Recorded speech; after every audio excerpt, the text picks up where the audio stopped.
At a charity gala I sponsored, my wife introduced everyone to her personal trainer while skipping me.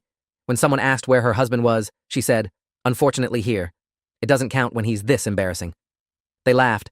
I was standing 15 feet away holding 2 champagne flutes when I heard it, close enough that the words carried clearly over the string quartet playing Vivaldi in the corner. My wife Natalie, stunning in a midnight blue gown I'd paid $6,000 for, was gesturing animatedly to a circle of our wealthiest donors while introducing the man beside her. "This is Trevor Ashford, my personal trainer, and just an incredible support system for me. He's helped me become the best version of myself." The group murmured appreciative responses, and then someone I didn't recognize, a woman with silver hair and obvious wealth in her jewelry, asked where Natalie's husband was tonight. Natalie's laugh was bright and cruel as she glanced in my direction without making eye contact. "Unfortunately here," she said. "It doesn't count when he's this embarrassing." The laughter that followed felt like glass breaking inside my chest. I stood there frozen, the champagne flutes still in my hands, one of them meant for her, watching my wife of 11 years mock me to strangers at an event my company had sponsored to the tune of $250,000. Trevor, the personal trainer with perfect hair and a smile that suggested he knew exactly what was happening, put his hand on the small of Natalie's back in a gesture that was far too familiar, far too possessive. And she let him. I'd been married to Natalie for 11 years, together for 13 total, and I'd thought I understood our relationship's dynamics, even if they weren't always healthy. We'd met when I was building my software company from the ground up, working 100-hour weeks and living on ramen and ambition. She'd been a marketing consultant, smart and driven and beautiful, in a way that made me feel like I was punching above my weight. We'd built something together in those early years, or at least I'd thought we had. She'd helped with branding and client pitches, had been there through the struggles and the small victories that eventually became larger ones. When the company finally took off and got acquired by a larger tech firm for $48 million, keeping me on as CTO with a substantial salary and equity stake, I'd thought we'd made it together.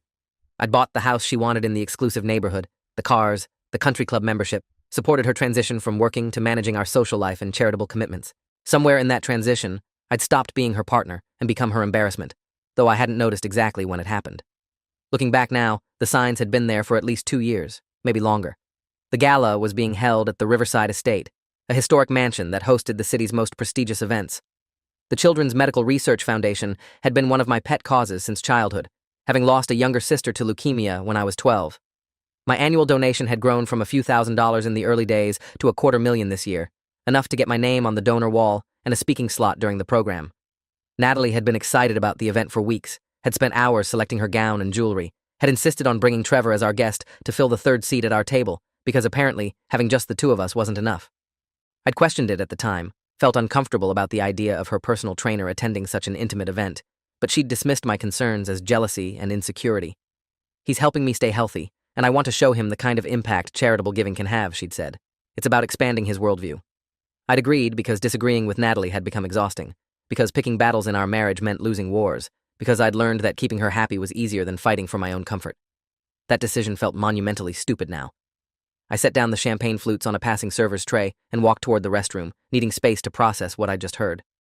My reflection in the bathroom mirror showed a man in an expensive tuxedo that fit perfectly, custom-tailored Italian wool, but somehow I still looked exactly how Natalie had described me. Embarrassing. I was 39 years old, successful by any objective measure, financially secure beyond most people's dreams. But I'd let my physical appearance slide over the years, had gained maybe 30 pounds since the wedding, had stopped caring about fashion or grooming beyond basic professional standards. My hair was thinning, my face showing the stress of constant work and an unhappy marriage. Next to Trevor, who looked like he'd stepped out of a fitness magazine with his sharp jawline and obvious muscle definition under his tailored suit, I could see why Natalie might find me lacking. But understanding why she felt that way didn't make the public humiliation hurt less. It didn't justify her mocking me to strangers, introducing another man with more pride and affection than she'd shown me in months. Letting those people laugh at my expense while I stood there holding drinks meant to celebrate an evening I'd funded. I pulled out my phone and opened the recording app, something I'd started carrying out of habit after reading about protecting yourself in difficult situations. I started a new recording, spoke the date and time and location quietly, described what had just happened while the details were fresh. The lawyer I'd consulted 6 months ago about our deteriorating marriage, Simon Castellano, with 23 years of family law experience, had suggested documenting everything. I hadn't been ready to file for divorce then, had wanted to believe we could fix things through counseling or communication or just time, but I'd kept the documentation habit anyway, some instinct telling me I'd need evidence eventually. Tonight felt like eventually. I saved the recording, backed it up to cloud storage, and returned to the gala with my professional smile firmly in place. If Natalie wanted to play games in public, I could play too, but I was going to play smarter than she expected. If you are enjoying this story already, Please subscribe to see more stories like this. The evening continued with painful normalcy on the surface. I gave my scheduled speech about the importance of pediatric medical research, shared the story of my sister's battle with leukemia, thanked the donors for their generosity. The applause was genuine and warm, and for those 7 minutes on stage I felt valued and respected. Then I stepped down and watched Natalie laugh at something Trevor said, watched her touch his arm in that casual way she used to touch mine, watched her ignore me completely as I returned to our table. The other guests at our table, a venture capitalist couple I'd known for years, seemed uncomfortable with the dynamic. The wife, Patricia Nguyen, caught my eye with a sympathetic expression that suggested she'd either witnessed the earlier introduction scene or had picked up on the tension. I smiled and made small talk about their recent trip to New Zealand, played the role of gracious host, acted like my wife hadn't just publicly declared me an embarrassment at an event I'd sponsored. The performance was exhausting. Dinner was served at 8:15, an elaborate 5-course meal that I barely tasted. Natalie sat between Trevor and me at the round table, her body language angled entirely toward him, cutting me out of conversations as thoroughly as if I'd been seated at a different table entirely. She laughed at his stories, asked him questions about his fitness philosophy and his background, showed more genuine interest in his life than she'd shown in mine for the past year at minimum. Trevor, to his credit or perhaps his discredit, seemed completely comfortable with the situation, either oblivious to how inappropriate this was, or simply not caring. He talked about his training methods, his competition bodybuilding history, his plans to open his own high-end gym. When Patricia asked how he and Natalie had met, Trevor explained that she'd hired him 8 months ago for private training sessions, that they'd connected immediately over shared interests in health and wellness. 8 months. Natalie had been seeing this man privately for 8 months, and I'd barely registered it as concerning beyond the expense. The training sessions cost $300 an hour, 3 times per week, $11,000 a month for the past 8 months. I'd paid those bills without question, trusting that it was making her happy, that her fitness goals were important to her. Looking at them now, the way they moved in sync, the casual touches and inside jokes, I realized I'd been funding much more than personal training. The charity auction started at 9:30, a parade of luxury experiences and donated items designed to extract maximum donations from wealthy attendees feeling generous after wine and speeches about sick children. Natalie bid aggressively on a spa weekend package, driving the price up to $8,000 before winning. She turned to Trevor with excitement, said they could go together as a celebration for hitting her fitness goals. He smiled and agreed like it was the most natural thing in the world for a married woman to plan romantic getaways with her personal trainer. I sat there watching this exchange, watching my wife allocate $8,000 of our money for a trip with another man, and something inside me went completely cold. Not angry, not hurt, just cold and analytical. This wasn't a marriage anymore. This was me funding Natalie's affair while she mocked me publicly for being embarrassing. The clarity was absolute and liberating. I pulled out my phone and sent a text to Castellano asking for an emergency meeting first thing Monday morning. His response came back within 2 minutes. 9 a.m., my office, come prepared to discuss full asset protection strategy. He'd been waiting for this text, I realized. Everyone had seen this coming except me. The gala ended around 11, guests filtering out to their cars and drivers while offering congratulations on a successful event. The foundation director, a woman named Claire Donovan who'd been running the organization for 16 years, pulled me aside to thank me personally for the sponsorship. She mentioned that the evening had raised over $800,000 total, that my contribution had made the entire event possible. I felt hollow receiving the thanks, knowing that while I'd been funding medical research for children, my wife had been openly courting another man at the same event. Claire noticed something in my expression, asked if everything was all right. I told her everything was fine, just tired from the preparation and execution. She didn't look convinced, but was too polite to push. As I walked toward our car, I saw Natalie and Trevor standing close together near the valet stand, their heads bent in conversation that looked intimate and private. When our car arrived, Trevor hugged Natalie goodbye with a familiarity that made my stomach turn, his hands on her waist, her arms around his neck, the embrace lasting several seconds too long to be casual. I got in the driver's seat without comment. Natalie slid into the passenger side and immediately pulled out her phone, texting someone with a small smile on her face. I'd bet everything I owned that she was texting Trevor. The drive home was silent, except for the sound of Natalie's fingers on her phone screen. We lived 23 minutes from the estate, through tree-lined streets in one of the city's most expensive neighborhoods. The house was a 6-bedroom colonial I'd bought for $3.2 million 4 years ago, Natalie's dream home with the chef's kitchen and spa bathroom and wine cellar. I'd worked brutal hours to afford it, had sacrificed time and health and probably years of my life to give her everything she said she wanted. And tonight, she'd repaid that sacrifice by humiliating me in front of our peers while planning spa weekends with her personal trainer. I parked in our 3-car garage next to Natalie's Mercedes SUV and the empty spot where the vintage Porsche I'd been restoring used to sit before I'd sold it to afford her last shopping trip to Paris. We walked into the house through the mudroom, Natalie still absorbed in her phone, me carrying the weight of decisions I was about to make. She went upstairs without saying goodnight, disappeared into her private bedroom that she'd claimed 2 years ago, citing my snoring and different sleep schedules. I went to my home office, closed the door, and started documenting everything I could remember about the past 8 months, the past 2 years, the gradual erosion of our marriage into this hollow performance where I played the embarrassing husband who funded his wife's affair with someone younger and fitter and apparently more interesting. Sunday I spent alone in my office while Natalie went to brunch with friends, another 4 hours where she was unreachable, and I suspected she was actually with Trevor. I used the time to gather financial records, bank statements, credit card bills, receipts for her training sessions and shopping trips and various expenses I'd paid without question. The numbers were staggering when aggregated. In the past 8 months since Trevor entered her life, Natalie had spent approximately $138,000 of our money on herself. Personal training, shopping, spa treatments, the new car she'd insisted she needed, jewelry, art classes she'd attended twice before quitting, a wine-tasting trip to Napa with her girlfriends that had cost $18,000 alone. None of it had been discussed with me beyond her announcing what she was doing. I'd just paid the bills like always, the dutiful husband supporting his wife's interests and self-improvement, never realizing I was funding the lifestyle she wanted to share with someone else. I created spreadsheets, organized everything by category and date, built the kind of analytical framework I'd use for a business presentation. This was a business now, the business of protecting myself from someone who'd stopped being my partner and become a financial parasite with contempt for the host. Monday morning, I sat in Castellano's office with a folder containing printed copies of everything I'd compiled. He reviewed the documents with the practiced eye of someone who'd seen this story play out hundreds of times, made notes on a legal pad, asked pointed questions about assets and timelines, and whether Natalie had any independent income or property. The answers were straightforward. No, no, and no. Everything we had came from my work, my company sale, my salary and investments. Natalie had stopped working 7 years ago and had contributed nothing financially to our household since then.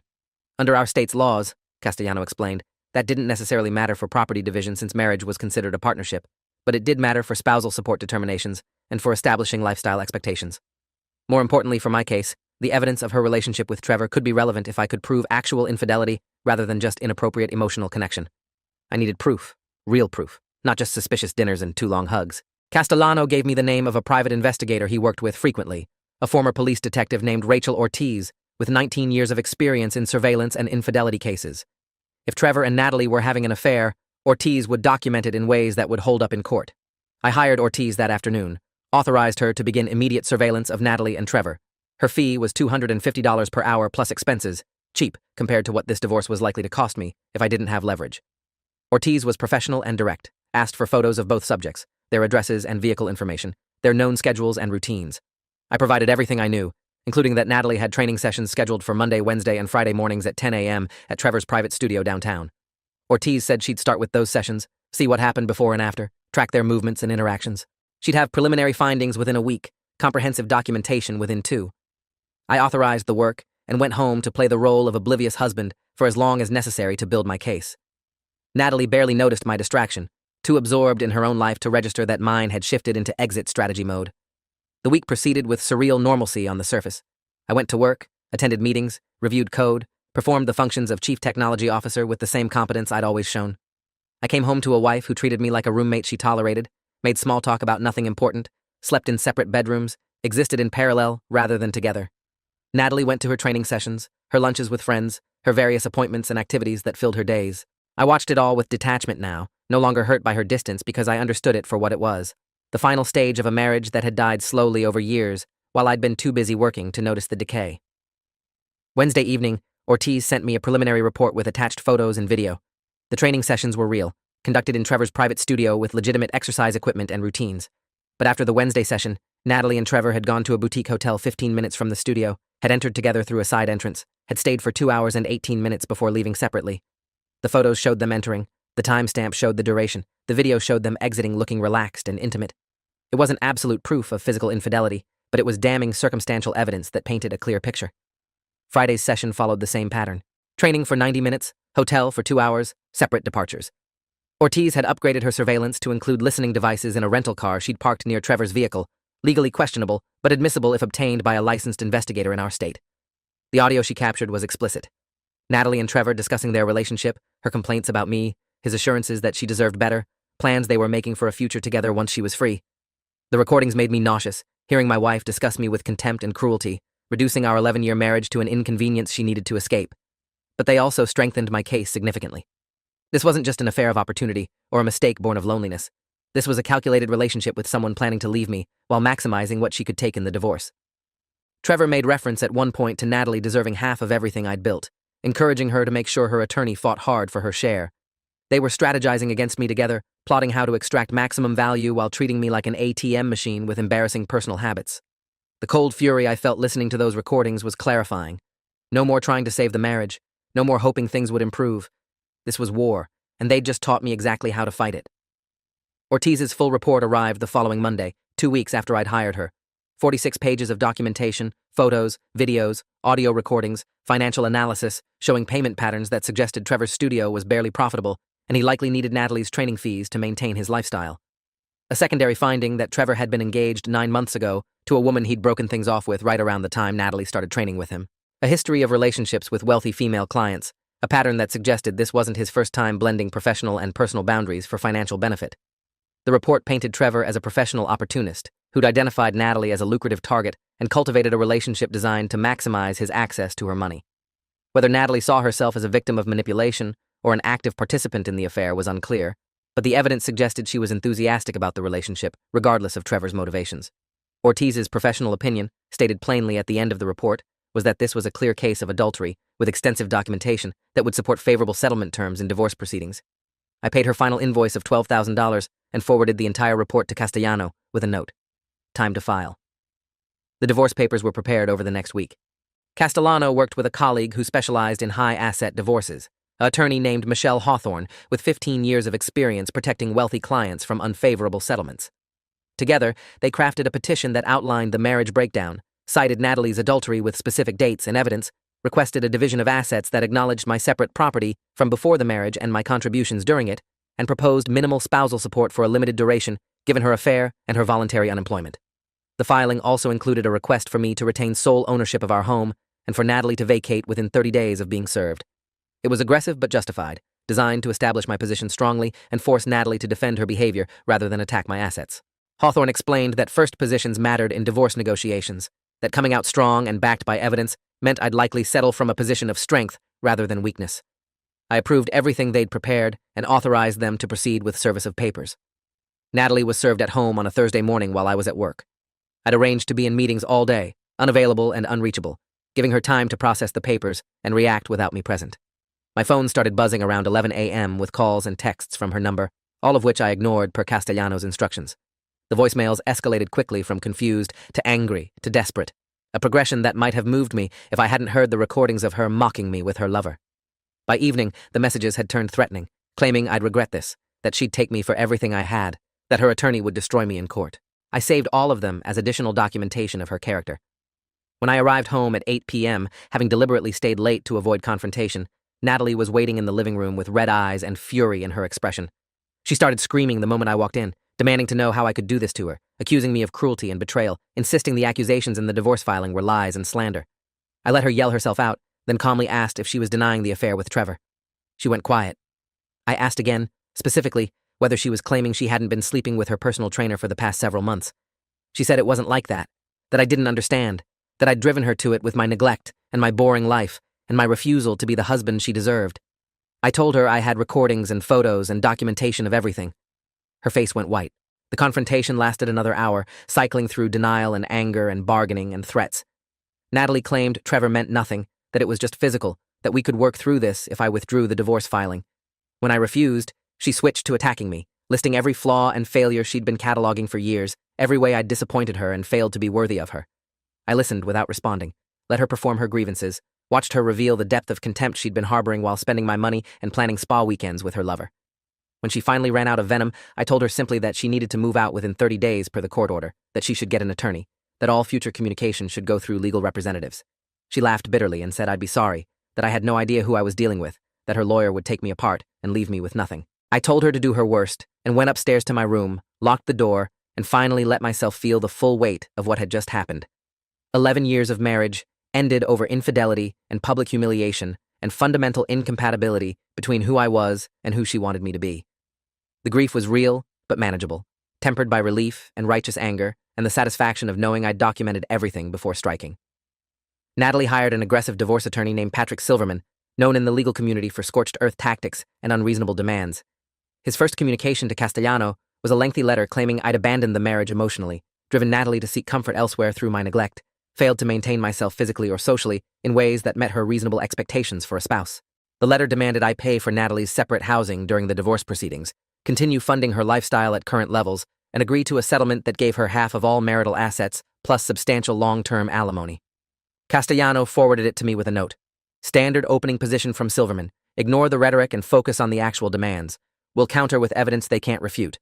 The counterfiling included excerpts from the investigator's report, photos of Natalie and Trevor entering the hotel, transcripts of their recorded conversations discussing me and their relationship, financial records showing her excessive spending on personal luxuries while contributing nothing to household expenses. Hawthorne wrote a blistering response dismantling Silverman's claims, pointing out that adultery wasn't excusable regardless of alleged emotional neglect, that Natalie's voluntary unemployment and affair with a personal trainer she'd been paying with marital funds demonstrated poor judgment rather than victimhood.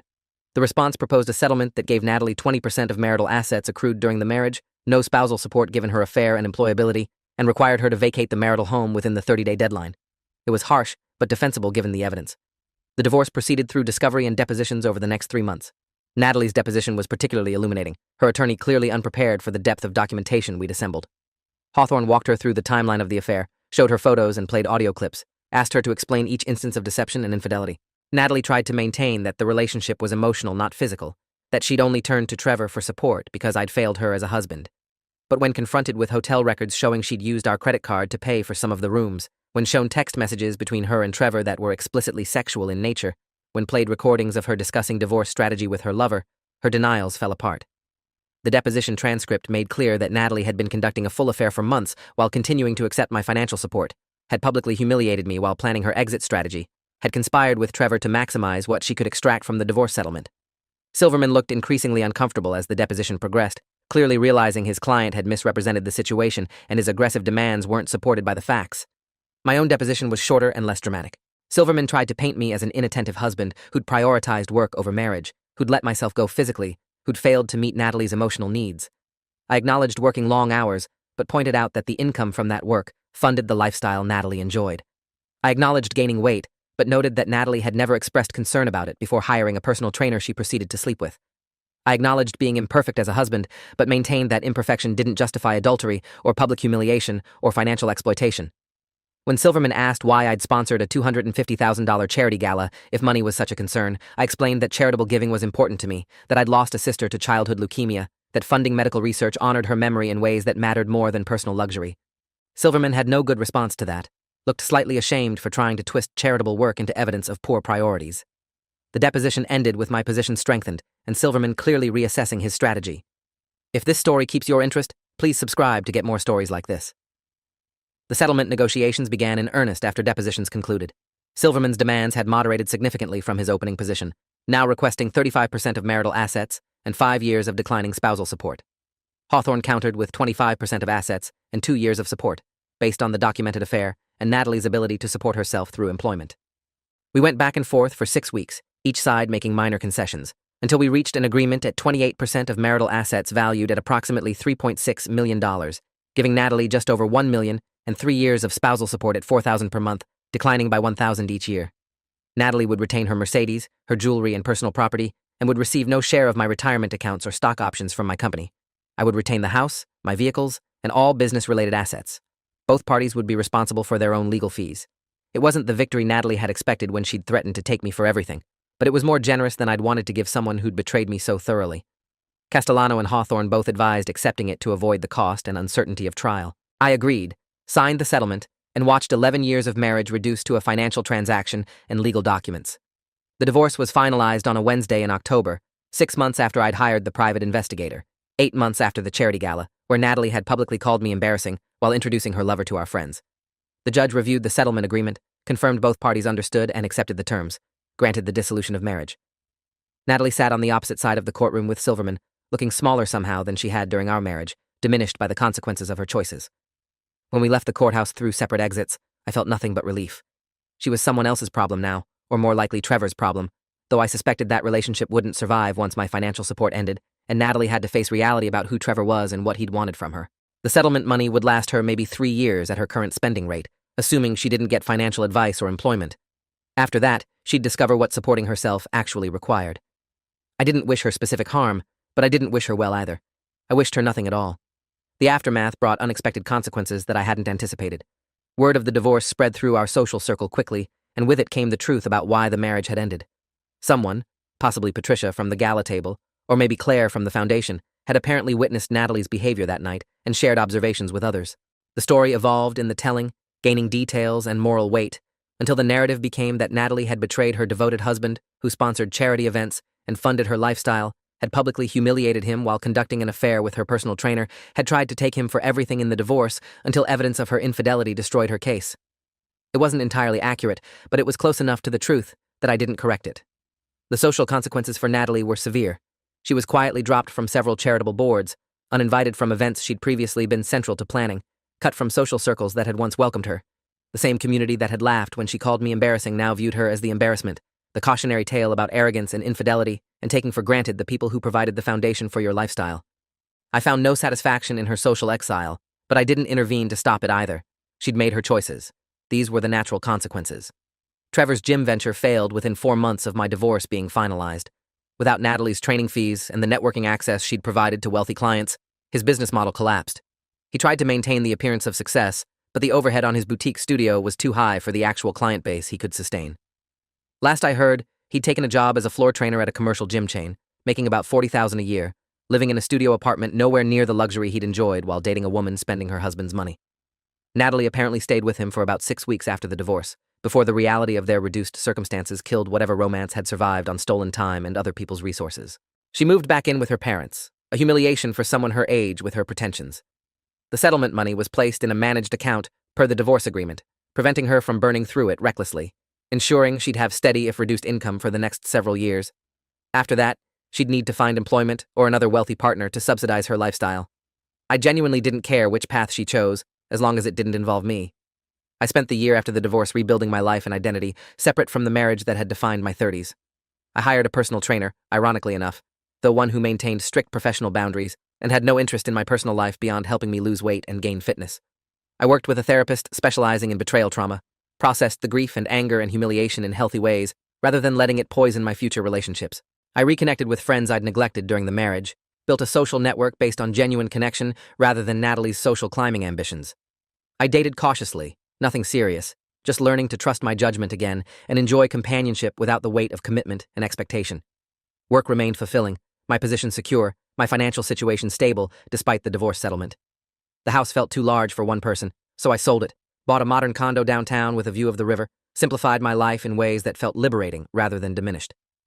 18 months after the divorce, I was healthier, happier, and more at peace than I'd been in the final 5 years of my marriage. The Children's Medical Research Foundation Gala came around again the following year. I sponsored it again, same $250,000 donation, same commitment to honoring my sister's memory through funding research that might save other families from similar loss. This time, I attended alone, confident and comfortable, 40 pounds lighter and genuinely engaged with the cause, rather than performing for a wife who held me in contempt. Claire Donovan commented on how good I looked, how the divorce seemed to have freed something in me. I laughed and agreed that sometimes endings were beginnings, that losing dead weight was good for your health in multiple senses. During my speech that night, I shared more vulnerability than I had the previous year, talked about the personal cost of loss and the importance of building meaning from tragedy, thanked the donors not just for their money, but for their shared commitment to protecting children from diseases that didn't care about wealth or status or social standing. The applause was genuine and sustained, and for the first time in years, I felt truly seen and valued for who I was, rather than what I provided. No one introduced anyone's personal trainer. No one called anyone embarrassing. It was just an evening of people trying to make the world slightly better, and that felt like enough. I never saw Natalie at another charity event. Her social exile proved permanent, or at least she chose not to attempt returning to circles that had rejected her. I heard through mutual acquaintances that she'd eventually found work in marketing again, was rebuilding her career from a position much lower than where she'd stopped 7 years earlier. I heard she'd moved out of her parents' house into her own place, was dating someone age-appropriate with a stable income, had apparently learned something from the catastrophic failure of her marriage and her affair with Trevor. I hoped that was true, not for my sake, but for hers. Everyone deserves the chance to learn from their mistakes and become better. But I also knew that some people never learned, just moved on to new situations where they'd repeat the same patterns with different victims. Which category Natalie fell into wasn't my concern anymore. She was a chapter in my history, not a presence in my present, and that distance felt like the truest measure of my recovery. The recordings from that first devastating night, the audio I'd captured of Natalie's words at the gala, lived on my phone for months before I finally deleted them. I didn't need them anymore. The evidence had served its purpose in the divorce. The memories no longer stung with fresh pain. I'd processed the humiliation and moved past it into a life that didn't include the woman who'd thought I was embarrassing while I funded her affair and her lifestyle. Before deleting them, I listened one final time to her voice saying those words. Unfortunately here, it doesn't count when he's this embarrassing, and the laughter that followed. The pain had transformed into something else, a reminder that other people's opinions of your worth are ultimately irrelevant if you know your own value. Natalie had been embarrassed by me because I didn't fit her image of what a successful man should look like, didn't perform status and attractiveness in ways that reflected well on her. But the truth was simpler and crueler. I'd been successful enough to fund everything she wanted, just not interesting enough to hold her attention or loyalty. And that said everything about her values and nothing about my worth. These days, when people ask about my divorce, I give them the simple version. We grew apart, wanted different things, ended it before resentment destroyed whatever good we'd shared. I don't mention the affair or the public humiliation or the legal battle. Those details are mine to carry or release as I choose, not public entertainment or cautionary tales for other people's marriages. What I learned from the experience was more valuable than what I lost. I learned that self-worth can't be outsourced to a partner's validation. I learned that generosity without reciprocity is exploitation wearing love's costume. I learned that sometimes the people you trust most are the ones slowly destroying you, and recognizing that truth before it's too late requires vigilance and courage and willingness to face uncomfortable realities. I learned that endings, however painful, create space for new beginnings if you're brave enough to walk through the grief toward whatever comes next. And I learned that being called embarrassing by someone who doesn't value you is actually a gift, because it clarifies exactly how little their opinion should matter to your life. The charity gala where Natalie introduced her personal trainer while dismissing my presence happened 3 years ago now. The woman who called me embarrassing at an event I'd sponsored is living a diminished life, funded by settlement money that will run out eventually. The man she had the affair with is working a job he probably hates for a fraction of what he thought he'd gain through his relationship with a wealthy client's wife. And I'm living in a downtown condo I love, doing work that matters, supporting causes that honor my sister's memory, dating someone kind who values substance over status, 40 pounds lighter and infinitely less burdened. When I think back to that moment of public humiliation, standing there with champagne flutes in my hands while strangers laughed at my wife's cruel joke, I can finally recognize it for what it was. Not the end of my worth or proof of my inadequacy, but the beginning of my freedom and the catalyst for reclaiming a life that had been slowly consumed by someone else's contempt. Sometimes the worst moments carry the greatest gifts, if you're willing to unwrap them through action rather than acceptance. Natalie thought I was too embarrassing to count. Turns out I counted enough to rebuild everything better without her. That's the revenge I never planned, and the justice I didn't know I needed, delivered simply by refusing to stay diminished by someone else's verdict on my value. Thanks for watching till the end. Make sure to subscribe and like to not miss the next story.